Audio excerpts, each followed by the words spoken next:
Welcome to our YouTube channel और the classes. आइए मिलते हैं जीके जीएस का मॉडल पेपर 5 और बिल्कुल समय आ गया है आपके लिए कि आपको अब याद है या नहीं है। ठीक है, तो शुरू करते हैं, ज़्यादा बात करने का अभी समय नहीं है। फिलहाल पहला क्वेश्चन हमारा ये है, बेरिंग जलडमरू किसे जोड़ता है। बहुत ही शानदार क्वेश्चन, बेरिंग जलडमरू किसे जोड़ता है। तो इस क्वेश्चन को समझने के लिए पहले आपको ये पता होना चाहिए कि हमारे पास महाद्वीप कितने हैं, महासागर कितने हैं। आइए समझते हैं सारी कहानी। ठीक, तो हमारे पास ये है, देखेंगे सबसे पहले दो कलम का मैं यूज करूंगा। सबसे पहले तो आप ये समझ लीजिएगा कि पृथ्वी का छोटा सा नक्शा, छोटा का मतलब बड़ा है पूरा, लेकिन वो छोटे से कन्वर्ट के रूप में आप कैसे याद करेंगे। जैसे ये हमारा है, छोटा छोटा बनाऊंगा मैं, नॉर्थ अमेरिका, ये साउथ अमेरिका, ये हमारा है यूरोप, ये है एशिया, ये है इधर भूमध्य सागर, इधर है हमारा अफ्रीका। ठीक है, अभी मैं लिख दूंगा सारा। इधर है एक नहर और इधर है एक ये लाल सागर। उसके बाद अब देखते हैं, देखें ये सबसे पहले आ गया हमारा इधर नॉर्थ अमेरिका, एक बात, इधर साउथ अमेरिका दो बात, इधर यूरोप तीन बात, थोड़ा कलम पतला करना पड़ेगा, कोई बात नहीं, यूरोप, और इधर हमारा है क्या, भूमध्य सागर, शॉर्ट में लिख रहा हूं भूमध्य सागर। उसके बाद ये हमारा है अफ्रीका, कौन सा, अफ्रीका। इधर हमारा है स्वेज नहर, बड़ा ही शानदार क्वेश्चन है ये। इधर है लाल सागर, कौन सा सागर, लाल सागर, रेड सी बोलते हैं। उसके बाद ये है एशिया। ठीक है, अब देखेंगे 1 2 3 4 5 5 हुए हैं। इधर है ऑस्ट्रेलिया, ऑस्ट्रेलिया, और इधर नीचे है ये अंटार्कटिका, अंटार्कटिका। तो एक बात तो ये हो गई, बात समझ में आ गई। दूसरी बात क्या है, इसके अंदर महासागर कितने हैं हमारे, कौन सी चीज, महासागर। तो हमारे पास कितने महाद्वीप हैं, वो हैं 7। सबसे बड़े की अगर हम बात करें तो वो एशिया, और सबसे छोटे की बात करें हम तो कौन सा, सबसे छोटा ऑस्ट्रेलिया। एक तो बात ये हो गई। उसके बाद आते हैं महासागर पर, क्योंकि जो इस जल संधि है वो महासागर पर होती है। तो इधर हमारा है प्रशांत महासागर, कौन सा, प्रशांत महासागर, एक बात, और इधर हमारा है अटलांटिक महासागर, अटलांटिक, बहुत ही ध्यान से समझना है भैया, अटलांटिक महासागर। उसके बाद पृथ्वी है गोल, तो ये प्रशांत यहां तक जाएगा, कहां तक, प्रशांत महासागर। तो 2 महासागर हो गए। इधर नीचे है ये हिंद, कौन सा, जिसका नाम हिंदुस्तान पड़ा, किसके नाम पर, हिंद महासागर के, हिंद महासागर 3। इधर है आर्कटिक, आर्कटिक महासागर, आर्कटिक महासागर, और नीचे है अंटार्कटिका, अंटार्कटिका। तो ये हो गई कहानी महासागर की। तो ये आपको बेसिकली पता होना चाहिए। अगर आपसे पूछा जाए अंटार्कटिका तो गर्दन नीचे, पूछा जाए प्रशांत महासागर तो इधर। बात समझ में आ गया। तो अब क्या है, ये कहानी हो गई यहां की। अब इसके बाद देखो 2 जल संधि बहुत मेन है। एक तो इसने बेरिंग पूछ लिया, तो बेरिंग है यहां पर, क्या बेरिंग है यहां पर, बेरिंग जल संधि सबसे ज्यादा मेन इंपोर्टेंट है। तो सबसे पहले बेरिंग जल संधि यहां पर है, वो पूछ सकता है किसके बीच। तो देखेंगे बेरिंग जल संधि देखो यहां है, तो ये आर्कटिक और नीचे क्या है, ये प्रशांत। तो आर्कटिक महासागर का एक सागर है चुस्की सागर, तो चुस्की सागर से कोरिलेटेड करके ये किससे मिलती है, प्रशांत महासागर को जोड़ती है। बात समझ में आ गया। तो ये हो गई कहानी इसकी। दूसरा पूछ सकता है कि यूरोप को अफ्रीका से कौन सा महाद्वीप, कौन सा सागर अलग करता है, भूमध्य सागर। स्वेज नहर, ये वाली नहर स्वेज नहर किस किस को अलग करती है, भूमध्य सागर से लाल सागर ये जोड़ती है। बात समझ में आ गई। इधर है हमारा यूराल पर्वत, कौन सा पर्वत, यूराल। वो पूछ सकता है कि यूराल पर्वत किस महाद्वीप को किस से अलग करता है, तो एशिया को यूरोप से। ये बात समझ में आ गई। बीचों बीच कौन सी रेखा, बीचों बीच तीनों रेखाएं गुजरती हैं, वो है अफ्रीका, कर्क रेखा, मकर रेखा, विषुवत रेखा। बात क्लियर। वो पूछ सकता है ग्रीनलैंड कहां है, तो ये इधर है ग्रीनलैंड, ग्रीनलैंड ये है। वो पूछ सकता है, ये सवाल आया है कि ग्रीनलैंड कौन से देश में है, कौन से देश की सीमा में है, कनाडा, एक बात, क्योंकि ऊपर कनाडा है। दूसरा, ग्रीनलैंड कौन से महासागर में है? तो ये कौन सा हो गया? ये अटलांटिक। तो ये वाला क्वेश्चन बिल्कुल क्लियर। ठीक, तो बेरिंग जल नमरूद था, पूरा का पूरा आपका क्लियर। इतनी स्पीड से भैया पढ़ाना पड़ेगा क्योंकि मजबूरी है। अगर ये आप सब जानते हैं तो बहुत अच्छा पढ़ रहे हैं। फिलहाल आंसर आर्कटिक महासागर और प्रशांत महासागर। नेक्स्ट क्वेश्चन पे आते हैं। अगला क्वेश्चन हमारा ये है, यमुना नदी के तट पर दीनपना शहर, वाह, कौन सा शहर? दीनपना शहर की नींव किसने रखी? तो दीनपना शहर की नींव जो रखी थी वो रखी थी किसने? हुमायूं ने, जिनकी मौत सीढ़ियों से गिरकर हो गई थी। एक बात समझ में आ गया? वो पूछ सकता है कि आगरा किसने बसाया, क्योंकि आगरा किसने बसाया? तो वो था कौन? सिकंदर लोदी। बात समझ में आ गया? जौनपुर आ सकता है, जौनपुर किसने बसाया? वो था, बताओ मेरे साथ साथ भैया, ये करना पड़ेगा। अब इसके लिए तुम कॉपी ढूंढ कर तो बैठोगे नहीं, मेरे भी एकदम दिमाग में है तो बता रहा हूं। तो कौन सा? जौनपुर शहर, जिसे सिराज कहा जाता है उत्तर भारत का, वो किसने बसाया? बताओ। अब कहेंगे पहले कॉपी लिया मैं, भैया इतना टाइम ना है, अब 14 दिन सहरे रह गए। तो वो बसाया किसने? फिरोज शाह तुगलक। तो सारे क्वेश्चन क्लियर, ये भी क्लियर। नेक्स्ट क्वेश्चन पे आते हैं।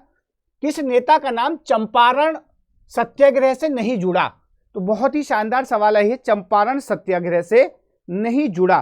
तो सबसे पहले तो ये पता होना चाहिए चंपारण सत्याग्रह किस लिए था, एक बात, और चंपारण सत्याग्रह कब हुआ? तो ये हुआ 1917 में, एक बात, 1917 में हुआ। और चंपारण सत्याग्रह था नील की खेती के विरुद्ध, ठीक है, क्योंकि नील की खेती क्या होती थी? तीन खटिया प्रणाली जिसे बोलते हैं, तीन खटिया।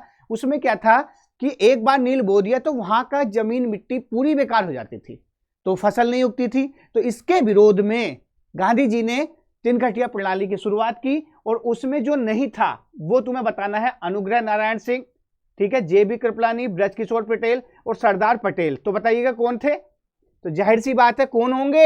ये सरदार पटेल, क्योंकि ये भैया लास्ट में आए हैं, आजादी के समय में रियासत मिलाई है, तो कुछ दिमाग से भी कर सकते हैं। सरदार पटेल ने कितनी रियासतें मिला के बनाया हिंदुस्तान? ये भी आ सकता है, ठीक है, 552। आगे नेक्स्ट आते हैं, सिस्मोग्राफी किसका विज्ञान है? बहुत ही शानदार क्वेश्चन, अब समझेंगे। भूकंप का है ये, तो सबको पता होगा भूकंप। सिस्मोग्राफी ये किस पे मापा जाता है? भूकंप किस पे नापा जाता है? भूकंप क्लियर करते हैं हाथों हाथ। भूकंप के 3 सवाल ही बनते हैं कि जहां पर भूकंप आता है उस सेंटर को क्या बोलते हैं? तो एक बात तो ये, उसे बोलते हैं एपी सेंटर या अधिकेंद्र। एक बात तो ये हो गई, याद होगी। और रिक्टर पैमाने पे इसे मापा जाता है। और अब एक पूछ सकता है कि बताइए रिक्टर पैमाने पर कितने नंबर होते हैं? आए हैं भैया, एक बार कई बार आए हैं। तो रिक्टर पैमाने पर कितने अंक होते हैं?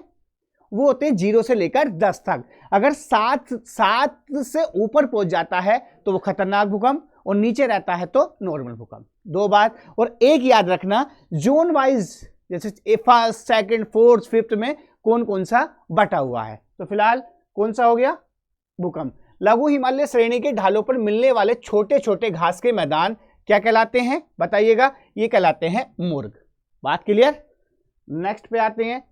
अगला क्वेश्चन हमारा है, लाई हरोबा लोक नृत्य किस शैली किस भारतीय राज्य में प्रचलित है? बताइएगा भैया, बहुत फेमस है ये। ऐसी नागालैंड का बताइएगा, मिजोरम का और आसाम का। तो भैया आसाम का तो हमारा है कौन सा? अंबु चाबी। अंबु चाबी, एक साथ साथ याद रखना इंपोर्टेंट वाले।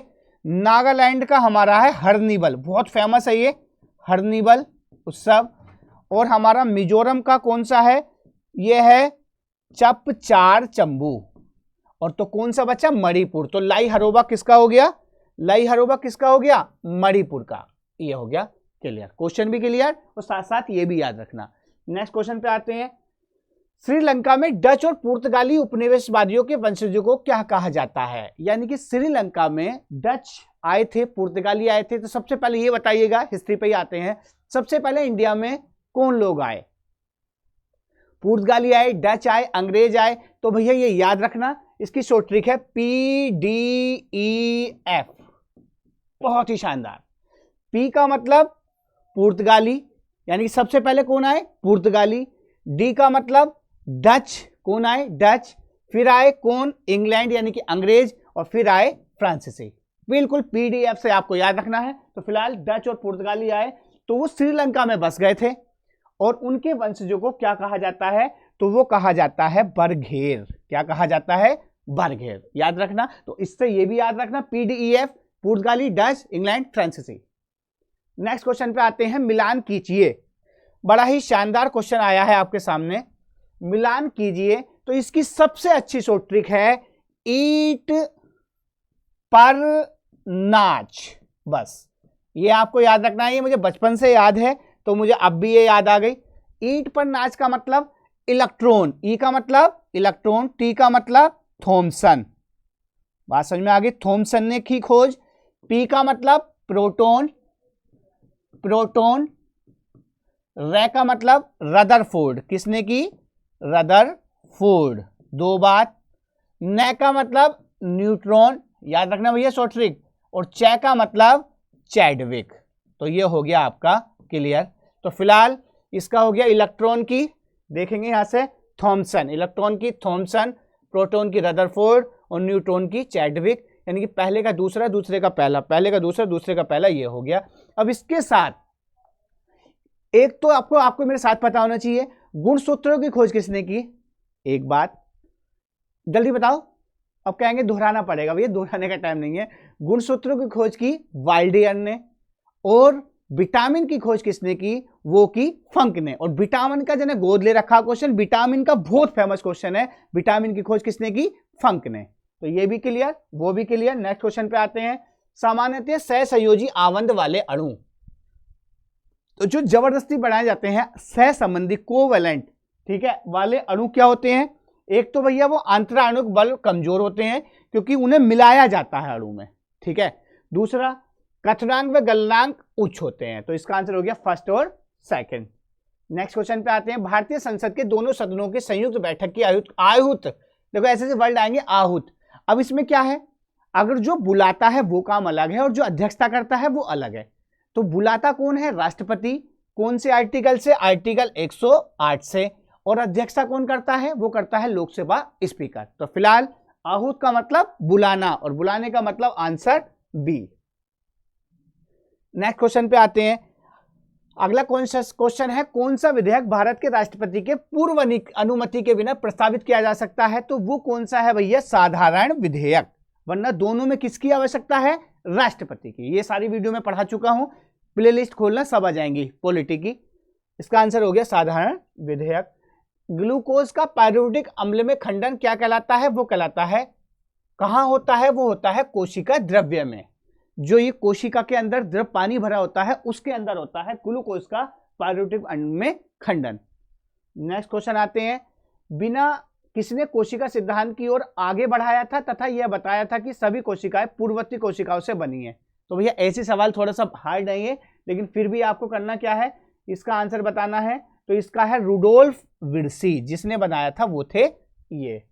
नेक्स्ट क्वेश्चन पे आते हैं, किसी वस्तु में उत्पन्न होने वाला त्वरण, भैया फिजिक्स भी आएगी इसके अंदर और इस साइंस का विशेष मानना, साइंस का बहुत ज्यादा रोल है। तो आप बेसिकली क्वेश्चन फिजिक्स के और ज्योग्राफी, फिजिक्स के और बायोलॉजी के, वो आप जरूर याद करके करें। वैसे मैं इसके डिस्क्रिप्शन में डाल दूंगा अपने जो क्वेश्चन बना रहा हूं मैं खुद से, ठीक है। हिंदी की क्लास कल रहने वाली है मैराथन साहित्य की, तो कृपया करके ना भूलें। 50 क्वेश्चन है, पूरी की पूरी हिंदी की साहित्य खत्म कर देंगे उसमें। कल मिलते हैं, टाइमिंग आपको पता चल जाएगी, 6 बजे है शाम के। किसी वस्तु में उत्पन्न होने वाला त्वरण ज्ञात कीजिए। तो सबसे पहले बताना है, त्वरण तो हमें ज्ञात करना है, बड़ी अच्छी बात, वो भी मीटर प्रति सेकंड स्क्वायर में। यदि वस्तु का 10 किलोग्राम है, क्या द्रव्यमान m का मान दे दिया, कितना 10 किलोग्राम। इस पर कितने का बल रख लिया है, बल भी दे दिया, कितने का 20 न्यूटन का। तो आपने सबने पढ़ा है F बराबर क्या होता है, ma, और पूछा क्या है, A बराबर क्या हो गया, F बटे m।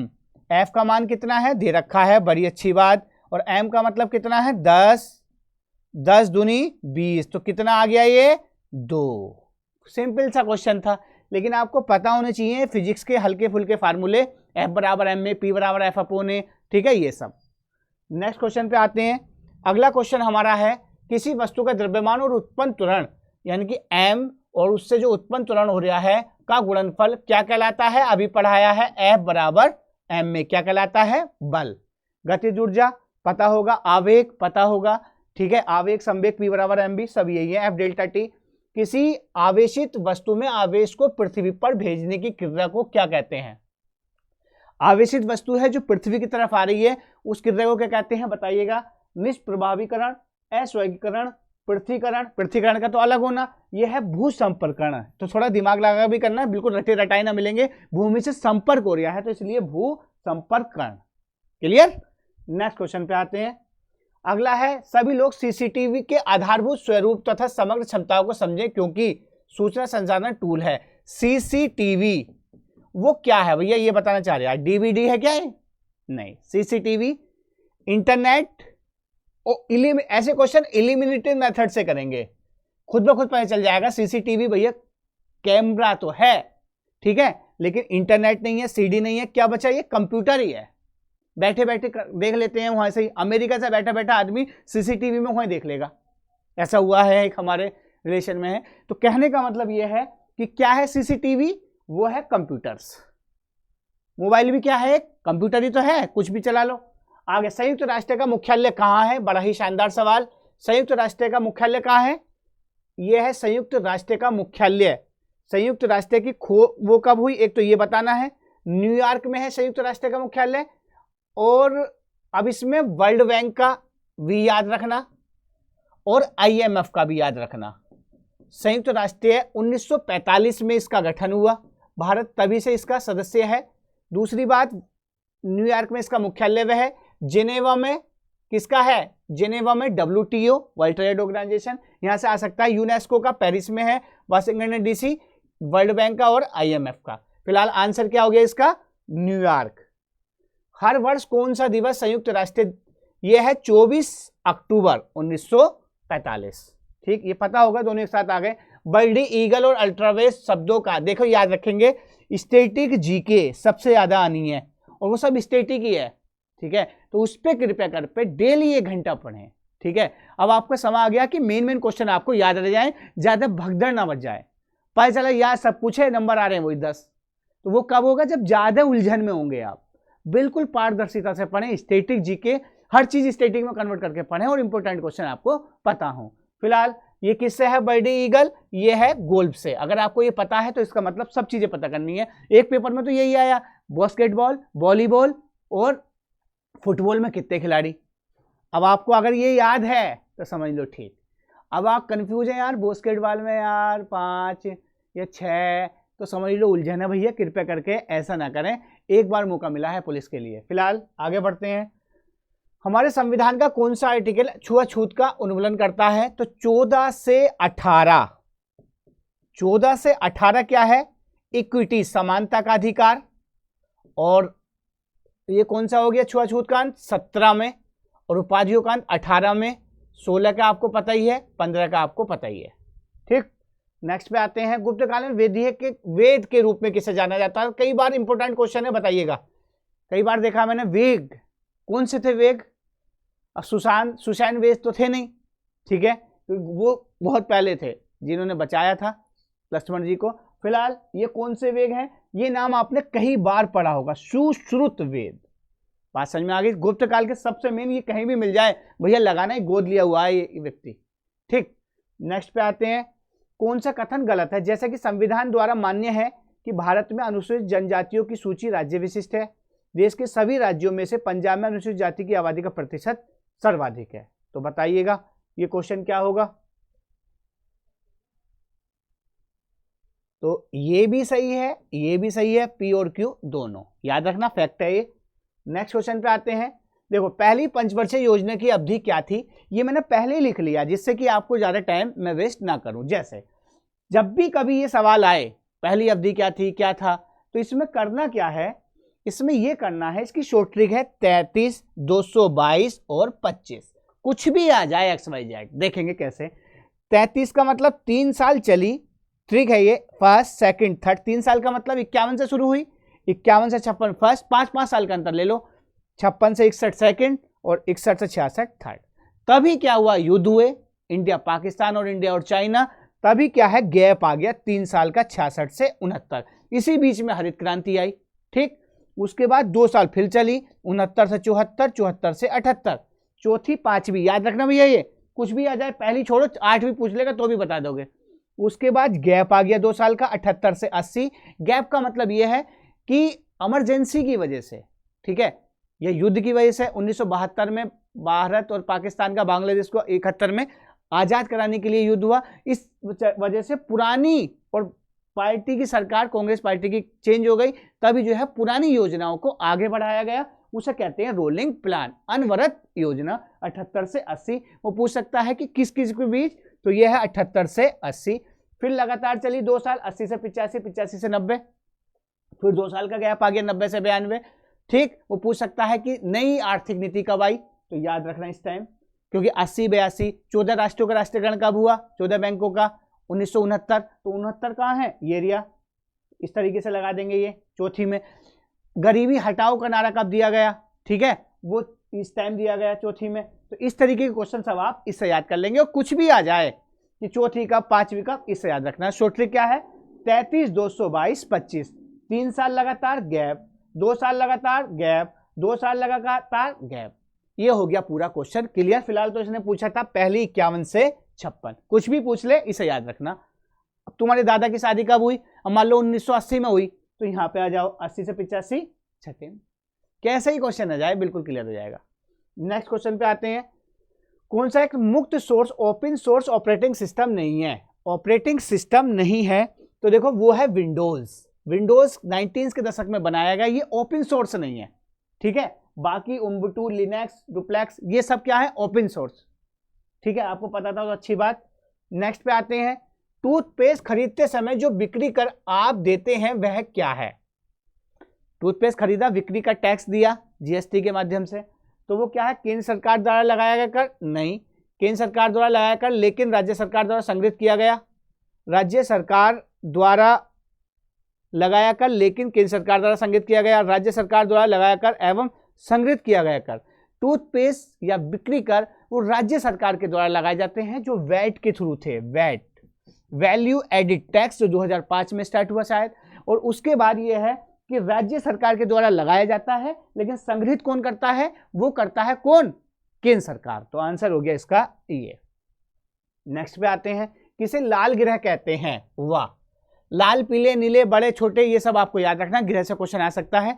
तो लाल ग्रह कैसे कहते हैं, मंगल को, इसका लाल रंग होता है आयरन ऑक्साइड की वजह से, किसकी वजह से, आयरन ऑक्साइड की वजह से लाल रंग होता है। दूसरी बात, बुध क्या है, सबसे छोटा ग्रह है, बुध और शुक्र का कोई भी उपग्रह नहीं है, बुध सबसे छोटा हो गया। शुक्र को पृथ्वी का, शुक्र एक तरीके से पृथ्वी जैसा है, इसलिए भोर का तारा, सांझ का तारा, पृथ्वी की जुड़वा बहन, सब क्या है, शुक्र है।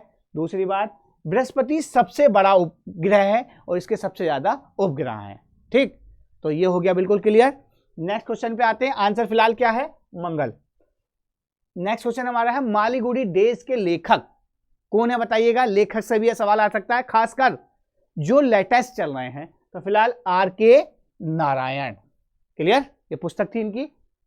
नेक्स्ट क्वेश्चन है, उस्ताद जाकिर हुसैन किस वाद्य यंत्र से संबंधित हैं। मैंने बता दिया स्टैटिक का सबसे ज्यादा रोल है, स्टैटिक जीके का सबसे ज्यादा रोल है, इसमें आप कृपया करके सब कुछ स्टैटिक में बनाइएगा और 1-1 घंटा डेली पढ़िएगा, ठीक, और शाम के नंबर में 2 प्रैक्टिस सेट डेली लगाएं, रीजनिंग, मैथ और हिंदी, ये आपको सिलेक्शन देगी, ठीक। इसमें तो कुछ भी आ सकता है, जैसे पैट में आ गया कि साहब गांधी जी ने लंगोट कब पहना, अब बताओ, कोई तुम उनके साथ तो थे नहीं कि जब वो नहा रहे थे तुमने कपड़े पहन रखे, मतलब पकड़ रखे थे, तो कृपया करके इन पर फोकस रखें। बाकी मेरी कोशिश ये है कि मैं आपको काम के क्वेश्चन लाऊं। फिलहाल उस्ताद जाकिर हुसैन क्या बजाते हैं, दुनिया को पता है, क्या बजाते हैं, तबला, क्लियर। नेक्स्ट क्वेश्चन पे आते हैं, कौन सा शहर सरयू नदी के तट पर है, बहुत शानदार क्वेश्चन। सरयू नदी के तट पर कौन सा है, यह आपने रामायण में देखा होगा। सरयू की नदी के तट पर कौन सा है, अयोध्या। गोरखपुर कौन सी नदी के पर है, राप्ती, ठीक है। नासिक कौन सी नदी पर है, साथ साथ बताओ, नासिक, नासिक या उज्जैन। नासिक है गोदावरी, याद रखना, और उज्जैन है क्षिप्रा नदी पर, बात समझ में आ गया। कानपुर कौन सी, गंगा। लखनऊ कौन सी, गोमती, ये सब आपको जैसे, और विदेश में पूछ सकते हैं, लंदन टेम्स नदी पर, ये सब आपको पेरिस, सीन नदी पर। ये सब आपको पता होने चाहिए एक साथ। अगर आपको ये IQ में हो क्या रहा है, भूल रहे हैं, भूल क्यों रहे हैं? अब एक ने कहा कि साहब हमारा पढ़ाया हुआ आया, जैसे कुछ विषय भी मान लो, जब उसने इतनी सारी चीज दे दी, पूरी का पूरा छाप दिया। अब मैं एक नोट्स देख रहा था, उसने ज्ञानपीठ पुरस्कार किसे कम मिला लेके पहले से लेकर और अब तक हर साल ही मिलता है। अब पूरी की पूरी लिस्ट बता रखी है। बताओ वो ज्ञानपीठ पुरस्कार याद करेगा ना सारी डेटों का, तो उसका सारा गायब हो जाएगा। वो ये भी भूल जाएगा मेरा जन्मदिन कब हुआ। तो भैया सही सिलेक्शन करें और कृपया करके वो क्वेश्चन पढ़ें जो आने वाले हों। वो कब पता लगेगा? जब तुम प्रैक्टिस सॉल्व करो, प्रैक्टिस पेपर। बात समझ में आ गया? तो आप कहते हैं हमारा पढ़ाया हुआ आया है। अरे भैया वो तो आएगा ही, तुमने जब पूरा का पूरा दे दिया, ठा के कॉपी पेस्ट कर दिया। बस कला क्या है, आप जो पढ़ें वही आ जाए, क्योंकि भैया ये पूरा का पूरा याद नहीं रहेगा। ज्ञानपीठ पुरस्कार, कल मैंने हिंदी का टेस्ट लिया, इसका रचनाओं का, बहुत होशियार लड़का, बहुत होशियार लड़का, उसके सबसे कम नंबर आए। मैंने कहा ऐसा क्यों हुआ? वो इसलिए हुआ जहां से उसने हिंदी के नोट्स पढ़े थे वो सारे के सारे इतने मोटे थे वो। अब वो उलझन में रह गया। प्रकृति के सुकुमार कवि कौन है, ठीक है, मुरलीधर की कौन सी रचना है, मुरलीधर में डाल दिया शंकर प्रसाद जयशंकर, क्योंकि ऑप्शन भी मैंने वैसे ही रखे थे खुद से कि ये सारे के सारे ऑप्शन से निकल के आ जाएं। तो आपसे गुजारिश है, ये वीडियो मैं हिंदी की लेके आऊंगा कल, ठीक है। तो हिंदी की मैं कल मैराथन लेके आ रहा हूं, साहित्य की, और वो क्वेश्चन है जो मैंने हाथ से लिखे हैं, कृपया करके आप सीखें और पूरा का पूरा उसमें कवर करूंगा। टाइमिंग आज डल जाएगी, कल शाम आता हूं मैं 6 बजे। तो आपसे गुजारिश है कल 6 बजे इंतजार करें, और जो है साहित्य एक ही वीडियो में क्लियर कर देंगे। क्वेश्चन तैयार हैं। मिलते हैं नेक्स्ट वीडियो में। अच्छी वीडियो लगी हो तो शेयर करें और कुछ सीखें। Thank you.